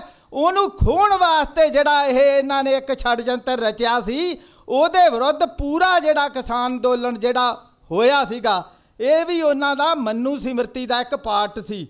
ਮਜ਼ਦੂਰ ਵਿਰੋਧੀ ਕਾਨੂੰਨ ਬਣਾਤਾ ਹੈ ਉਹਨਾਂ ਦਿਨਾਂ 'ਚ ਹੀ, ਜਦੋਂ ਕਰੋਨਾ ਚੱਲ ਰਿਹਾ ਸੀ, ਸਾਨੂੰ ਘਰਾਂ ਦੇ ਵਿੱਚ ਕੈਦ ਕਰਤਾ। ਜਿਹੜਾ ਉਹਦੇ ਵਿੱਚ 8 ਘੰਟੇ ਦੇ ਜਿਹੜੇ ਸਾਨੂੰ ਅਧਿਕਾਰ ਲੈ ਕੇ ਦਿੱਤੇ ਸੀ ਮਜ਼ਦੂਰੀ ਕਰਨ ਦੇ, ਉਹਦੇ ਵਿੱਚ 12 ਘੰਟੇ ਦਾ ਕੀਤਾ ਹੋਇਆ। ਜਿੰਨੇ ਜਿਹੜੀ ਅੱਜ 278 ਰੁਪਏ ਨਰੇਗਾ 'ਚ ਮਿਲਦੇ ਆ, ਉਹਨਾਂ ਨੂੰ ਉਹ ਵੀ ਬਹੁਤੇ ਲੱਗਦੇ ਆ, ਉਹ ਵੀ ਘਟਾਉਣ ਦਾ ਉਹਦੇ ਵਿੱਚ ਕਾਨੂੰਨ ਪਾਸ ਹੈ। ਉਹਦੇ 'ਚ ਇਹ ਵੀ ਆ ਵੀ ਅਸੀਂ ਜਿਹੜਾ ਐਜੀਟੇਸ਼ਨ ਕੋਈ ਹੜਤਾਲ ਨਹੀਂ ਕਰ ਸਕਦੇ, ਉਹ ਵੀ ਅਧਿਕਾਰ ਸਾਡੇ ਖੋਏ ਹੋਏ ਆ। ਅਸੀਂ ਕਿੰਨਾ ਚਿਰ ਸੁੱਤੇ ਰਵਾਂਗੇ? ਸਾਥੀਓ, ਸਿੱਖਿਆ ਦਾ ਜਿਹੜਾ ਅਧਿਕਾਰ ਸਾਥੋਂ ਸਾਡੇ ਰਹਿਬਰਾਂ ਨੇ ਲੈ ਕੇ ਦਿੱਤਾ ਸੀ, ਉਹ ਵੀ ਖੋਹ ਲਿਆ। ਪਹਿਲਾਂ ਤਾਂ ਇਹ ਕੀਤਾ ਵੀ 8ਵੀਂ ਤੱਕ ਜਿਹੜਾ ਫਰੀ, 8ਵੀਂ ਤੱਕ ਜੇ ਬੱਚਾ ਨਹੀਂ ਪੜ੍ਹਦਾ ਉਹ ਪਾਸ, ਤੇ ਉਹਦੇ 'ਚ ਕੀ ਹੋਇਆ ਵੀ ਸਾਡੇ ਬੱਚਿਆਂ ਨੇ ਪੜ੍ਹਨਾ ਬੰਦ ਕਰਤਾ। ਜਦੋਂ 8ਵੀਂ ਤੱਕ ਉਹਨਾਂ ਨੂੰ ਉਹੀ ਪਾਸ ਕਰੀ ਗਏ ਤਾਂ 9ਵੀਂ 10ਵੀਂ 'ਚ ਕਿਵੇਂ ਚੱਲੂਗਾ? ਕਿਉਂ ਕੀਤਾ ਗਿਆ ਹੈ? ਕਿਉਂ ਖੋਇਆ ਗਿਆ ਹੈ? ਕਿਉਂਕਿ ਸਾਡੇ ਜਿਹੜਾ ਸਿੱਖਿਆ ਦਾ ਅਧਿਕਾਰ ਸਾਡੇ ਬਾਬਾ ਸਾਹਿਬ ਡਾਕਟਰ ਭੀਮ ਰਾਓ ਅੰਬੇਦਕਰ ਜੀ ਨੇ ਲੈ ਕੇ ਦਿੱਤਾ ਸੀ, ਜਾਂ ਜਦੋਂ ਭਾਰਤ ਦੇ ਵਿੱਚ ਅੰਗਰੇਜ਼ ਆਏ ਸੀ ਉਹਨਾਂ ਨੇ ਸਾਨੂੰ ਸਿੱਖਿਆ ਦਾ ਅਧਿਕਾਰ ਦਿੱਤਾ ਸੀ, ਸਿੱਖਿਆ ਸਾਨੂੰ ਮਿਲੀ, ਅਸੀਂ ਨੌਕਰੀਆਂ 'ਚ ਆਏ, ਸਾਡੇ ਘਰਾਂ ਦੀ ਹਾਲਤ ਸੁਧਰੀ, ਅਸੀਂ ਅੱਗੇ ਆਪਣੇ ਬੱਚੇ ਪੜ੍ਹਾਉਣ ਸ਼ੁਰੂ ਕਰਤੇ। ਇਹਨਾਂ ਨੂੰ ਲੱਗਿਆ ਵੀ ਇਹ ਤਾਂ ਇਹਨਾਂ ਦੀ ਜਿਹੜਾ ਇਹ ਫਿਰ ਸਾਡੇ ਬਰਾਬਰ ਆ ਜਾਣਗੇ, ਸਿੱਖਿਆ ਦਾ ਅਧਿਕਾਰ ਖੋਲ੍ਹੋ, ਨੌਕਰੀ ਆਪਣੇ ਗਈ। ਜਿਹੜੇ ਮਾੜੇ ਮੋਟੇ ਸਿੱਖਿਆ ਪ੍ਰਾਪਤ ਕੀਤੀ ਨਿੱਜੀਕਰਨ ਕਰਤਾ, ਸਰਕਾਰੀ ਬਿਲਕੁਲ ਸਰਵਿਸ ਬੰਦ ਕਰਤੀ ਪੂਰੇ ਤੌਰ ਤੇ। ਅੱਜ ਸਮਝ ਲਓ ਸਰਕਾਰੀ ਸਰਵਿਸ ਦਾ ਇੱਕ ਬੈਨ ਹੈ। ਜੇ ਥੋੜ੍ਹੇ ਬਹੁਤ ਇਹ ਸੀਗਾ ਤਾਂ ਉਹਨਾਂ ਤੋਂ ਜਿਹੜਾ ਪੈਨਸ਼ਨ ਦਾ 2004 ਤੋਂ ਬਾਅਦ ਪੈਨਸ਼ਨ ਹੀ ਖਤਮ ਕਰਤੀ, ਕਿਉਂਕਿ ਅੱਗੇ ਤੋਂ ਜਿਹੜਾ ਸਾਡਾ ਮੁਲਾਜ਼ਮ ਰਿਟਾਇਰ ਹੋਊਗਾ, ਹੁਣ ਤੁਸੀਂ ਇਹ ਦੇਖੋ ਵੀ ਸਾਰੀ ਉਮਰ ਉਹ ਸਰਵਿਸ ਕਰਦਾ ਹੈ, ਤੇ ਜਦੋਂ ਉਹਨੇ ਬਹਿ ਕੇ ਖਾਣਾ ਸੀਗਾ ਤੇ ਉਹਦੇ ਕੋਲੇ ਉਦੋਂ ਕੋਈ ਪੈਸਾ ਹੀ ਨਹੀਂ ਹੋਣਾ। ਜਿਹੜੇ ਵਿਚਾਰੇ ਨੇ 2-4 ਲੱਖ ਕਮਾਏ ਹੋਣਗੇ, ਘਰਾਂ 'ਚ ਤਾਂ ਉਦੋਂ ਹੀ ਲੜਾਈਆਂ ਸ਼ੁਰੂ ਹੋ ਜਾਂਦੀਆਂ। ਪੁੱਤ ਉੱਠ ਖੜਦੇ ਆ ਵੀ ਆਹ ਨਹੀਂ, ਆਹ ਕਰਕੇ ਦਿਓ, ਆਹ ਨਹੀਂ, ਆ ਨਾਲ ਦੀ ਨਾਲ 1-2 ਸਾਲਾਂ 'ਚ ਪੈਸੇ ਖਤਮ। ਉਦੋਂ ਬਾਅਦ ਬਜ਼ੁਰਗ ਸਾਡੇ ਜਿਹੜੇ ਅੱਜ ਨੌਕਰੀ ਦੇ ਵਿੱਚ ਆ, ਭਾਵੇਂ ਉਹ ਬੈਠੇ ਭੁੱਖੇ ਮਰਨਗੇ। ਸਾਨੂੰ ਇਹਨਾਂ ਚੀਜ਼ਾਂ ਵਾਸਤੇ ਸਾਰੀਆਂ ਵਾਸਤੇ ਸੰਘਰਸ਼ ਲੜਨਾ ਪਊ। ਇਹਨਾਂ ਨੇ ਇੱਥੇ ਵੀ ਸਬਰ ਨਹੀਂ ਕੀਤਾ। ਜਿਹੜੀ ਅਗਨੀਵੀਰ ਜਿਹੜੀ ਯੋਜਨਾ ਲਿਆਂਦੀ ਹੈ, ਸਾਡੇ ਕੋਲੇ ਸਿਰਫ ਪੁਲਿਸ ਤੇ ਜਿਹੜੀ ਫੌਜ ਰਹਿ ਗਈ ਸੀਗੀ, ਉਹਦੇ 'ਚ ਇਹਨਾਂ ਨੇ ਜਿਹੜਾ ਲਿਆਂਦਾ ਵੀ 4 ਸਾਲ ਤੱਕ ਤੋਂ ਬਾਅਦ ਜਿਹੜੇ ਆ ਉਹਦੇ 'ਚ 25% ਰੱਖਣੇ ਆ, 75% ਜਿਹੜੇ ਆ ਉਹਨਾਂ ਨੂੰ ਫਿਰ ਘਰੀ ਭੇਜ ਦੇਣਾ ਹੈ। ਹੁਣ ਤੁਸੀਂ ਜਿਹੜਾ ਅਗਨੀਵੀਰ ਦਾ ਨਾਂ ਕਿਉਂ ਰੱਖਿਆ ਗਿਆ? क्योंकि YouTube ते सर्च करके देखो, ਜਿਹੜਾ ਅਗਨੀ ਦੇਵਤਾ ਸੀ ਇਹਨਾਂ ਨੇ ਆਪ ਲਿਖਿਆ ਹੋਇਆ ਹੈ, ਉਹ ਆਪਾਂ ਨਹੀਂ ਲਿਖਿਆ, ਇਹੀ ਇਹਨਾਂ ਨੇ ਆਪ ਲਿਖਿਆ ਹੈ ਵੀ ਉਹ ਅਗਨੀ ਜਿਹੜਾ ਦੇਵਤਾ ਇਹੋ ਜਿਹਾ ਸੀ, ਉਹ ਬਹੁਤ ਜ਼ਿਆਦਾ ਕ੍ਰੋਧੀ ਸੀਗਾ ਤੇ ਉਹ ਭੁੱਖਾ ਵੀ ਬਹੁਤ ਸੀ। ਉਹਦੇ 'ਚ ਇਹ ਲਿਖਿਆ ਵੀ ਜਦੋਂ ਉਹ ਅਗਨੀ ਦੇਵਤਾ ਪੈਦਾ ਹੋਇਆ ਉਹਨੂੰ ਜਿਹੜਾ ਇੰਨਾ ਭੁੱਖ ਲੱਗੀ ਤੇ ਜਦੋਂ ਉਹਨੂੰ ਆਸੇ ਪਾਸੇ ਦਿਸਿਆ ਕੋਈ ਖਾਣ ਨੂੰ, ਇਹਨੂੰ ਇੰਨਾ ਕ੍ਰੋਧ ਆਇਆ ਤੇ ਉਹਨੇ ਆਪਦੇ ਮਾਂ ਪਿਓ ਨੂੰ ਹੀ ਖਾ ਲਿਆ। ਇਹਨਾਂ ਦਾ ਦੇਵਤੇ ਨੇ ਜਿਹਦੇ ਨਾਂ ਤੇ ਅਗਨੀਵੀਰ ਯੋਜਨਾ ਬਣਾਈ ਹੈ, ਤੇ ਹੁਣ ਅਗਨੀਵੀਰ ਯੋਜਨਾ ਦੇ ਉੱਤੋਂ ਅਸੀਂ ਇਹਨਾਂ ਤੋਂ ਕੀ ਆਸ ਰੱਖਦੇ ਹਾਂ। ਮੇਰਾ ਟਾਈਮ ਖਤਮ ਹੋ ਗਿਆ, ਬੋਲਣ ਨੂੰ ਬਹੁਤ ਜੀ ਕਰਦਾ ਹੈ, ਸਾਡੀਆਂ ਤਕਲੀਫਾਂ ਬਹੁਤ ਹੈ, ਸਾਡੇ ਦੁੱਖ ਬਹੁਤ ਜਿਹੜੇ ਲੰਬੇ ਚੌੜੇ ਹੈ। ਮੈਂ ਫੇਰ ਇੱਕ ਵਾਰੀ ਕਹਿਣਾ ਹੈ ਸਾਥੀਓ, ਹੁਣ ਸਾਨੂੰ ਉਹਨਾਂ ਘਰਾਂ 'ਚ ਵੜਨਾ ਚਾਹੀਦਾ ਹੈ ਜਿਹੜੇ ਵਿਚਾਰੇ 2-2 3-3 4-400 ਰੁਪਈਆ ਦਿਹਾੜੀ ਕਰਦੇ ਆ। ਸਾਡੇ ਨਾਲ ਜੈਤੋ ਤੋਂ ਸਾਡੇ ਬਹੁਤ ਸਾਥੀ ਆਏ ਆ। ਹੁਣ ਸਾਨੂੰ ਦੂਜੇ ਉਹਨਾਂ ਤੇ ਟੇਕ ਨਹੀਂ ਰੱਖਣੀ ਚਾਹੀਦੀ ਜਿਹੜੇ 60-60 70-70 ਹਜ਼ਾਰ ਰੁਪਈਆ ਲੈਂਦੇ ਆ ਤੇ ਘਰਾਂ 'ਚ ਐਸ਼ ਕਰ ਰਹੇ ਆ। ਇੰਨਾ ਕਹਿੰਦਾ ਹੋਇਆ ਮੈਂ ਫੇਰ ਇੱਕ ਵਾਰੀ ਥੋਥੋਂ ਜਿਹੜਾ ਮੈਂ ਥੋਥੋਂ ਆਸ ਕਰਦਾ ਵੀ ਇਹ ਸੰਘਰਸ਼ ਨੂੰ ਆਪਾਂ ਇੱਥੇ ਰੁਕਣ ਨਹੀਂ ਦੇਣਾ ਜਿੰਨਾ ਚਿਰ ਦੇ ਆਪਾਂ ਪਲਟਾ ਨਹੀਂ ਮਾਰ ਦਿੰਦੇ ਦੁਸ਼ਮਣ ਨੂੰ ਦੇ ਜਿਹੜਾ ਉਹ ਤੋਂ ਸਾਰਾ ਕੁਝ ਆਪਾਂ ਉਹ ਜਿਹੜਾ ਸਾਡਾ ਖੋਇਆ ਪ੍ਰਾਪਤ ਨਹੀਂ ਕਰ ਸਕਦੇ ਉਹਨਾਂ ਚਿਰ ਚੈਨ ਨਾਲ ਨਹੀਂ ਬੈਠਾਂਗੇ। ਇਹਨਾਂ ਕਹਿੰਦਾ ਹੋਇਆ ਜੈ ਭੀਮ, ਜੈ ਭਾਰਤ, ਜੈ ਮੂਲ ਨਿਵਾਸੀ। ਵਾਹਿਗੁਰੂ ਜੀ ਕਾ ਖਾਲਸਾ, ਵਾਹਿਗੁਰੂ ਜੀ ਕੀ ਫਤਿਹ। ਹੁਣ ਮੈਂ ਬੇਨਤੀ ਕਰਾਂਗਾ ਸਾਡੇ ਪੰਡਾਲ ਦੇ ਵਿੱਚ ਬੈਠੇ ਮਾਨਯੋਗ ਸਾਡੇ ਬਹੁਤ ਹੀ ਵੱਡੇ ਲੇਖਕ, ਮਿਸ਼ਨਰੀ ਲੇਖਕ ਸ਼੍ਰੀ ਸੋਹਣ ਸਹਿਜਲ ਜੀ ਨੂੰ ਕਿ ਉਹ ਮੰਚ ਦੇ ਉੱਪਰ ਆ ਕੇ ਆਪਣੀ ਜਗ੍ਹਾ ਲੈਣ। ਸੋ ਇਸ ਤੋਂ ਬਾਅਦ ਮੈਂ ਬੇਨਤੀ ਕਰਾਂਗਾ ਇਜ਼ਾਜ਼ ਆਲਮ ਜੀ ਮੁਸਲਿਮ ਭਾਈਚਾਰੇ ਵੱਲੋਂ ਆਪਣੀ ਹਾਜ਼ਰੀ ਲਵਾਉਣਗੇ ਅੱਜ ਦੇ ਇਸ ਪ੍ਰੋਗਰਾਮ ਦੇ ਵਿੱਚ। ਇਜ਼ਾਜ਼ ਆਲਮ जी। अज़ीज़ो बुज़ुर्गों और अज़ीज़ साथियों, अस्सलाम वालेकुम, आदाब, सत श्री अकाल। जिस तरह कि आप लोगों को बखूबी ये बात मालूम है कि देश के हालात बड़े नाजुक हैं। सबसे पहली बात तो ये है कि वक्त बहुत कम है, बातें बहुत सारी हैं, तो बस मुख्तसर में मैं अपनी बातों को कह रहा हूँ, काम की बातें हैं। तो हालात बड़े नाजुक हैं, उसकी वजह यह है कि जो हमारा हाकिम है, हाकिम कहते हैं वज़ीर आज़म को, जो गद्दी पे बैठे हैं लोग, तो मैं चाहता हूं कि कुछ मैं ना ही बोलूं उनके लिए तो बेहतर है, क्योंकि इधर उधर की बातें हो जाएंगी। दिल मेरा जला हुआ है, मेरा ही नहीं बल्कि मुल्क के अक्सर व बेशतर हिस्सा के लोगों का दिल जला हुआ है। और कहते हैं कि दिल जलों को मत छेड़िए, ये बात बड़ी मशहूर है। तो साथियों, मैं कहना चाहता हूँ, हमारे हज़रत मोहम्मद सल्लल्लाहु अलैहि वसल्लम ने कहा है इत्तिफ़ाक़ ज़िंदगी है। इत्तिफ़ाक़ कहते हैं प्यार मोहब्बत से रहने को। क्या कहते हैं? प्यार मोहब्बत से रहने को। इत्तिफ़ाक़ ज़िंदगी है और इख्तिलाफ़ मौत। अगर आप अलग अलग हो जाएंगे तो आपकी भी मौत है, मेरी भी मौत है, हम सब की मौत है।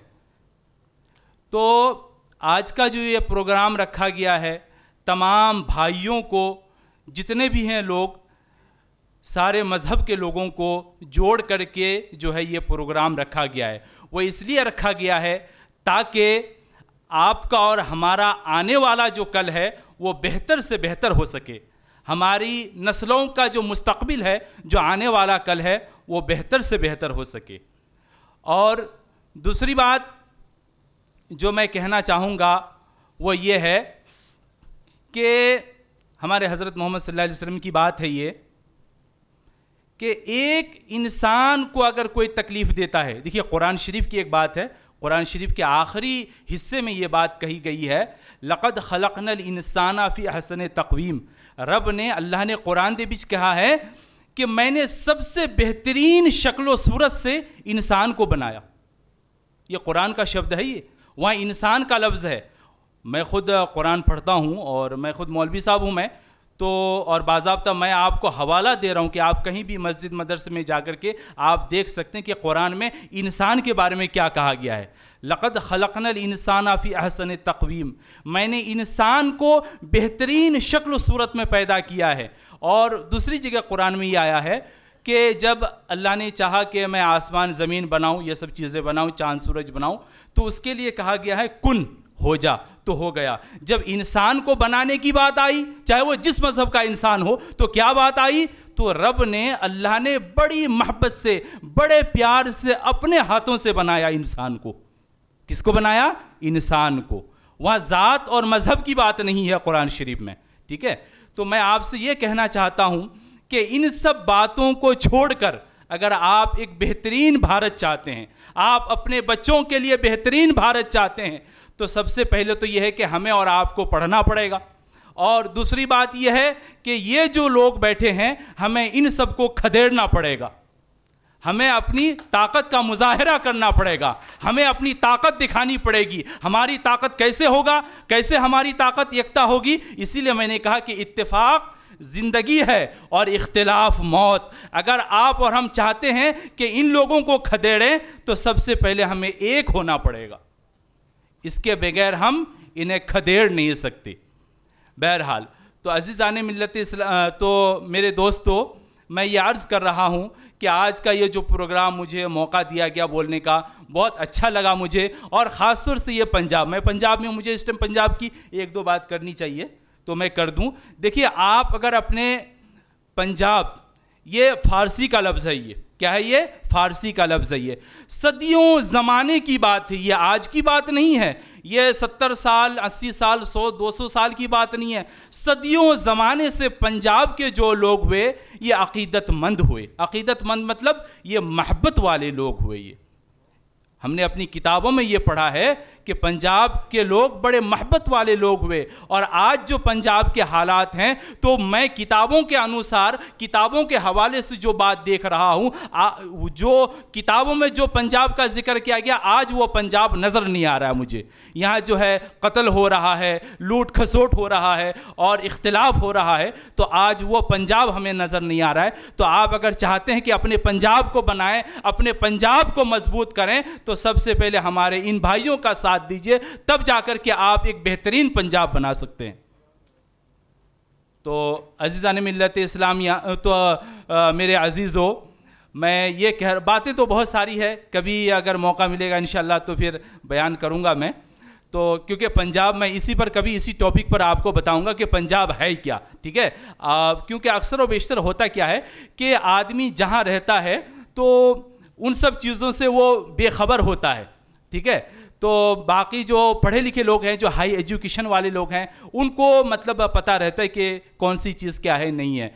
तो अज़ीज़ान मिल्लत, तो मेरे भाइयों, मैं ये कहना चाहता हूँ कि ये जो लोग हैं जो इख्तिलाफ पैदा कर रहे हैं, ज़ात और मज़हब के नाम पर जो लड़ा रहे हैं, सच पूछिए तो कुरान करीम में भी जो है इन सब बातों का कोई जिक्र नहीं है कि आप किसी इंसान को मारें। भाई, वहाँ इंसान का जिक्र है, आप कैसे किसी को मार सकते हैं, आप कैसे किसी को तकलीफ पहुंचा सकते हैं। हज़रत मोहम्मद साहब ने तो ये कहा कि अगरचे तुम्हारा पड़ोसी गैर मुस्लिम हो तो तुम्हें उसका ख्याल रखना पड़ेगा। और हज़रत मोहम्मद साहब की एक बात और है, उन्होंने अपनी किताब में ये कहा है कि कोई जुल्म करने वाला अगर मुसलमान हो, जुल्म करने वाला अगर मुसलमान हो और जिस पर जुल्म किया जा रहा है अगर वो हिंदू हो, तो उस टाइम जो जुल्म कर रहा है अगरचे मुसलमान है, तो खुदा उस मुसलमान की नहीं सुनता है बल्कि उस हिंदू की उस टाइम सुनता है। ये कुरान दे भी है, ये मोहम्मद साहब ने कहा है, ये हदीस में है ये। तो मेरे भाइयों, जो जुल्म करता है, ना तो इस्लाम में उसकी कोई गुंजाइश है और ना तो किसी दूसरे धर्म में जो है उसकी गुंजाइश है। लेकिन आज जो ये लोग बैठे हैं, आरएसएस के गुंडे बैठे हैं, तो ये लोग तो सरासर जुल्म कर रहे हैं। और जुल्म सिर्फ मारना ही और जो है कत्ल करना ही जुल्म नहीं है, बल्कि आपका जो हक नहीं मिल रहा है, यह भी बहुत बड़ा जुल्म है। आपको जो पीछे रखा गया है तालीम के एतबार से, माली हालात के एतबार से, घरेलू एतबार से आपको परेशान किया जा रहा है, ये सब भी आपके ऊपर एक जुल्म है।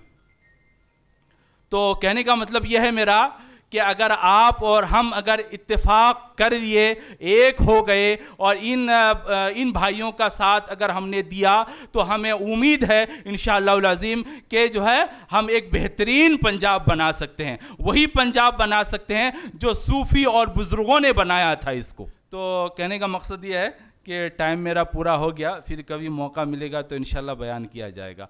तो तमाम भाइयों से जो है मैं आदाब अर्ज़ करता हूँ।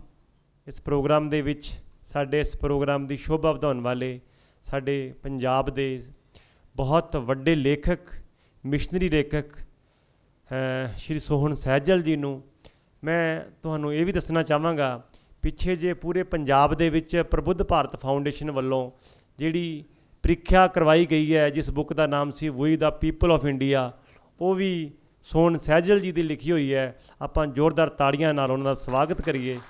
ਸੋਹਣ ਸਹਿਜਲ ਜੀ ਆਪਣੇ ਵਿਚਾਰ ਰੱਖਣਗੇ।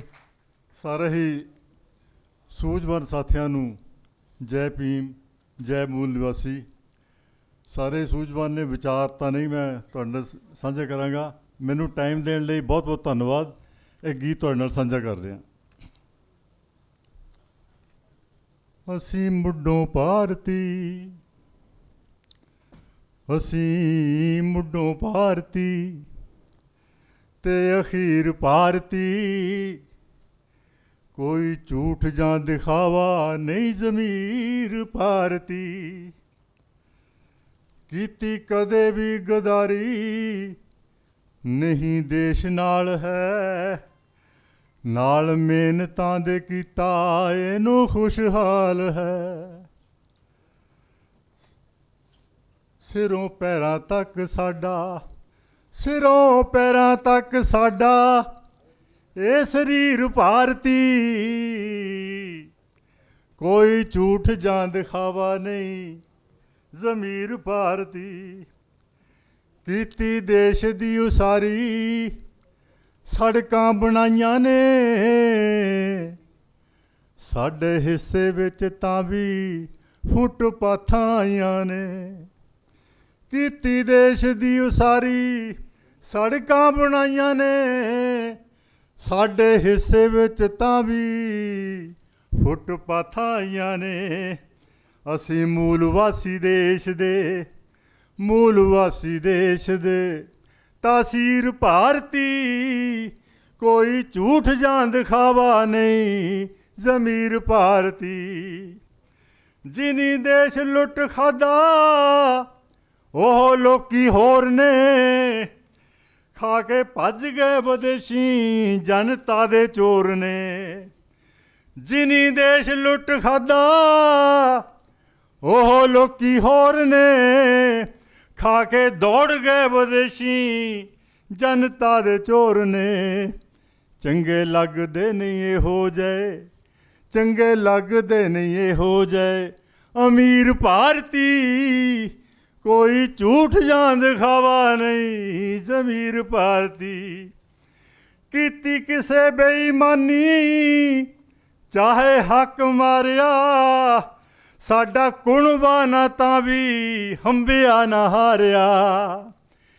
ਕੀਤੀ ਕਿਸੇ ਬੇਈਮਾਨੀ ਸਾਡਾ ਹੱਕ ਮਾਰਿਆ, ਸਾਡਾ ਕੁਣਬਾ ਨਾ ਤਾਂ ਵੀ ਹੰਬਿਆ ਨਾ ਹਾਰਿਆ।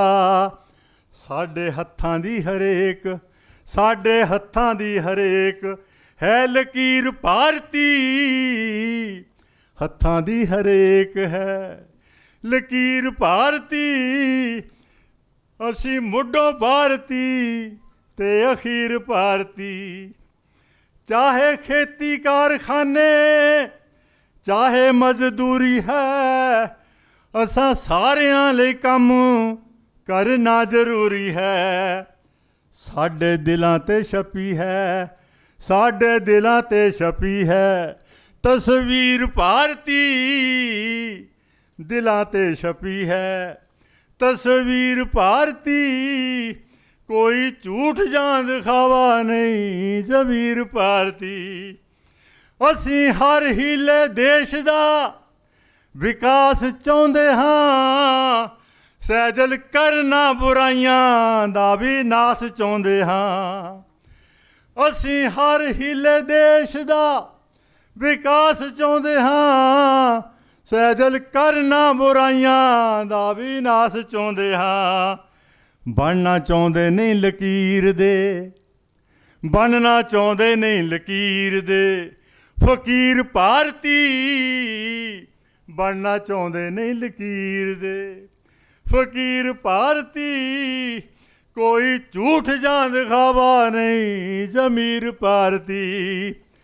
ਮੂਲੋਂ ਮੁੱਢੋਂ ਭਾਰਤੀ, ਮੂਲੋਂ ਮੁੱਢੋਂ ਭਾਰਤੀ ਤੇ ਅਖੀਰ ਭਾਰਤੀ। ਕੋਈ ਝੂਠ ਜਾਂ ਦਿਖਾਵਾ ਨਹੀਂ ਜ਼ਮੀਰ ਭਾਰਤੀ। Thank you. ਬਹੁਤ ਮਿਹਰਬਾਨੀ ਅੰਕਲ ਸੋਹਣ ਸਹਿਜਲ ਜੀ।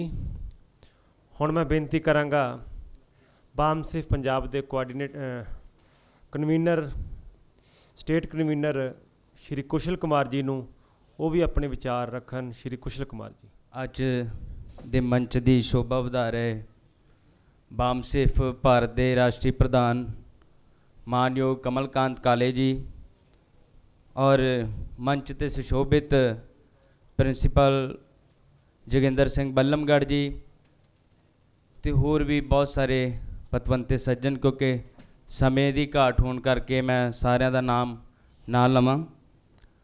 ਔਰ ਅੱਜ ਬਾਮਸੇਫ ਦਾ ਜੋ 31ਵਾਂ ਸੂਬਾ ਪੱਧਰੀ ਸਮਾਗਮ ਅਸੀਂ ਮਨਾ ਰਹੇ ਹਾਂ, ਇਹ ਸਮਾਗਮ ਪੰਜਾਬ ਦੀਆਂ ਉਹ ਸ਼ਖਸੀਅਤਾਂ ਨੂੰ ਸਮਰਪਿਤ ਹੈ ਜਿਨ੍ਹਾਂ ਨੇ ਸਮਾਜ ਲਈ ਬਹੁਤ ਕੰਮ ਕੀਤਾ, ਆਪਣੇ ਨਿੱਜੀ ਹਿੱਤਾਂ ਨੂੰ ਦਰਕਿਨਾਰ ਕਰਕੇ ਸਮਾਜਿਕ ਹਿੱਤਾਂ ਨੂੰ ਤਰਜੀਹ ਦਿੱਤੀ, ਜਿਨ੍ਹਾਂ ਦੇ ਵਿੱਚ ਪ੍ਰੋਫੈਸਰ ਗੁਰਨਾਮ ਸਿੰਘ ਮੁਕਤਸਰ ਜੀ, ਮਾਨਯੋਗ ਡੀ ਕਲਿਆਣੀ ਜੀ ਅਤੇ ਮਾਨਯੋਗ ਆਰਸੀ ਸੰਗਰ ਸਾਹਿਬ, ਜੋ ਸਰੀਰਕ ਤੌਰ ਤੇ ਸਾਡੇ ਵਿਚਕਾਰ ਨਹੀਂ ਹਨ, ਪਰ ਉਹਨਾਂ ਦੇ ਵਿਚਾਰ ਹਮੇਸ਼ਾ ਸਮਾਜ ਦੇ ਅੰਦਰ ਪ੍ਰਸਥਾਪਿਤ ਰਹਿਣਗੇ ਔਰ ਸਮਾਜ ਦੇ ਅੰਦਰ ਜਿਹੜੇ ਵਿਚਾਰ ਹੈ ਉਹੀ ਤੁਹਾਨੂੰ ਸ਼ਾਸਕ ਕਰਤਾ ਜਮਾਤ ਬਣਾਉਣਗੇ। ਬਾਬਾ ਸਾਹਿਬ ਡਾਕਟਰ ਅੰਬੇਡਕਰ ਲਿਖਦੇ ਕਿ ਆਈਡੀਆਜ਼ ਰੂਲਡ ਦਾ ਵਰਲਡ, ਕਿ ਸੰਸਾਰ ਦੇ ਉੱਤੇ ਵਿਚਾਰ ਹੀ ਰਾਜ ਕਰਦੇ ਆ। ਜਿਨ੍ਹਾਂ ਲੋਕਾਂ ਦੇ ਵਿਚਾਰ ਪ੍ਰਸਥਾਪਿਤ ਹੋ ਜਾਂਦੇ ਆ ਉਹ ਕੌਮਾਂ ਰਾਜ ਕਰਦੀਆਂ। ਔਰ ਅੱਜ ਬਾਮਸੇਫ ਨੇ ਜੋ ਤਹਈਆ ਕੀਤਾ 6 ਦਸੰਬਰ 1978 ਤੋਂ ਲੈ ਕੇ ਅੱਜ ਤੱਕ ਦਾ ਜੋ ਸਮਾਂ ਆ ਉਹ ਆਪਣੇ ਮਹਾਂਪੁਰਖਾਂ ਦੇ ਵਿਚਾਰਾਂ ਦਾ ਪ੍ਰਚਾਰ ਪ੍ਰਸਾਰ ਹੈ, ਕਿਉਂਕਿ ਵਿਚਾਰ ਜਿਹੜੇ ਆ ਉਹ ਵੀ ਖਤਮ ਹੋ ਜਾਂਦੇ ਆ ਜੇਕਰ ਉਹਦੇ ਪ੍ਰਚਾਰਕ ਤੇ ਪ੍ਰਸਾਰਕ ਨਾ ਮਿਲਣ। ਕਿਉਂਕਿ ਬਾਬਾ ਸਾਹਿਬ ਡਾਕਟਰ ਅੰਬੇਡਕਰ ਇਸ ਗੱਲ ਨੂੰ ਕੋਟ ਕਰਦੇ ਆ ਕਿ ਜਿਵੇਂ ਸਬਜ਼ੀ ਗਲ ਸੜ ਜਾਂਦੀ ਹੈ, ਪੌਦੇ ਗਲ ਸੜ ਜਾਂਦੇ, ਉਸੇ ਤਰ੍ਹਾਂ ਵਿਚਾਰ ਵੀ ਖਤਮ ਹੋ ਜਾਂਦੇ ਆ। ਵਿਚਾਰਾਂ ਨੂੰ ਜ਼ਰੂਰਤ ਹੈ ਉਹਨਾਂ ਨੂੰ ਪ੍ਰੋਪੋਗੇਟ ਕਰਨ ਦੀ, ਉਹਨਾਂ ਦਾ ਪ੍ਰਚਾਰ ਪ੍ਰਸਾਰ ਕਰਨ ਦੀ। ਔਰ ਅੱਜ ਮੈਂ ਸਮਝਦਾ ਕਿ ਪੂਰੇ ਭਾਰਤ ਦੇ ਅੰਦਰ ਜੋ ਬਹੁਜਨ ਨਾਇਕਾਂ ਦੇ ਮਹਾਨਾਇਕਾਂ ਦੇ ਵਿਚਾਰਾਂ ਨੂੰ, ਫੂਲੇ ਸ਼ਾਹੂ ਅੰਬੇਡਕਰੀ ਵਿਚਾਰਾਂ ਨੂੰ, ਗੁਰੂ ਸਾਹਿਬਾਨ ਦੇ ਵਿਚਾਰਾਂ ਨੂੰ ਪ੍ਰਸਥਾਪਿਤ ਕਰ ਰਿਹਾ, ਤਾਂ ਇੱਕੋ ਹੀ ਮੰਚ ਹੈ ਉਹ ਬਾਮਸੇਫ। ਔਰ ਅੱਜ ਬਾਮਸੇਫ ਦੇ ਅੰਦਰ ਜਿਨ੍ਹਾਂ ਵਿਸ਼ਿਆਂ ਦੇ ਉੱਤੇ ਅਸੀਂ ਗੱਲਬਾਤ ਰੱਖਣੀ ਆ, ਬਹੁਤ ਸਾਰੇ ਜਿਹੜੇ ਵਕਤਾ ਮੰਚ ਤੋਂ ਆਪਣੀ ਗੱਲਬਾਤ ਰੱਖ ਕੇ ਗਏ, ਆਪਣੇ ਵਿਚਾਰ ਤੁਹਾਡੇ ਨਾਲ ਸਾਂਝੇ ਕੀਤੇ ਆ, ਉਹ ਵਿਚਾਰ ਇੱਥੇ ਨਹੀਂ ਖਤਮ ਹੋ ਜਾਣੇ ਚਾਹੀਦੇ। ਕਿਉਂਕਿ ਜਦੋਂ ਅਸੀਂ ਵਿਚਾਰਾਂ ਨੂੰ ਆਪਣੇ ਜੀਵਨ ਦਾ ਨਿਖੜਵਾਂ ਅੰਗ ਬਣਾਉਂਦੇ ਆ, ਵਿਚਾਰ ਸਾਡੇ ਵਿਵਹਾਰ ਤੋਂ ਪਤਾ ਲੱਗਣੇ ਚਾਹੀਦੇ ਕਿ ਬੰਦਾ ਜਾਂ ਜਿਹੜਾ ਸਾਡੇ ਨਾਲ ਗੱਲਬਾਤ ਕਰ ਰਿਹਾ ਇਹਦੇ ਵਿਵਹਾਰ ਦੇ ਵਿੱਚ ਵੀ ਉਹ ਚੀਜ਼ਾਂ ਝਲਕਦੀਆਂ ਆ। ਪਰ ਹੁੰਦਾ ਕੀ ਆ ਕਿ ਸਿਰਫ ਉਹ ਵਿਚਾਰ ਅਧਿਵਕਤਾ ਜਿਹੜਾ ਵਕਤਾ ਆ ਜਾਂ ਬੁਲਾਰਾ ਆ ਉਹ ਆਪਣੀ ਗੱਲ ਰੱਖ ਕੇ ਚਲੇ ਜਾਂਦਾ, ਉਹਦੇ ਵਿਵਹਾਰ 'ਚ ਉਹ ਚੀਜ਼ਾਂ ਦਿਸਦੀਆਂ ਨਹੀਂ। ਵਿਵਹਾਰ 'ਚ ਉਹ ਚੀਜ਼ਾਂ ਦਿਸਣੇ ਚਾਹੀਦੀਆਂ ਉਹ ਜੋ ਗੱਲ ਕਰ ਰਿਹਾ।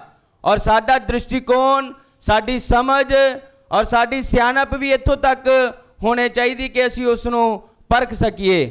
ਔਰ ਅੱਜ ਦਾ ਮੰਚ ਜਿਹੜਾ ਸੁਸ਼ੋਭਿਤ ਹੈ, ਮਾਨਯੋਗ ਕਮਲਕਾਂਤ ਕਾਲੇ ਜੀ ਤੁਹਾਡੇ ਨਾਲ ਇਸ ਪ੍ਰੋਗਰਾਮ ਦੀ ਪ੍ਰਧਾਨਗੀ ਕਰ ਰਹੇ ਆ ਔਰ ਉਹਨਾਂ ਨੇ ਜਿਹੜੇ ਵਿਸ਼ੇ ਅਸੀਂ ਨਿਸ਼ਚਿਤ ਕੀਤੇ ਉਹਨਾਂ ਵਿਸ਼ਿਆਂ ਨੂੰ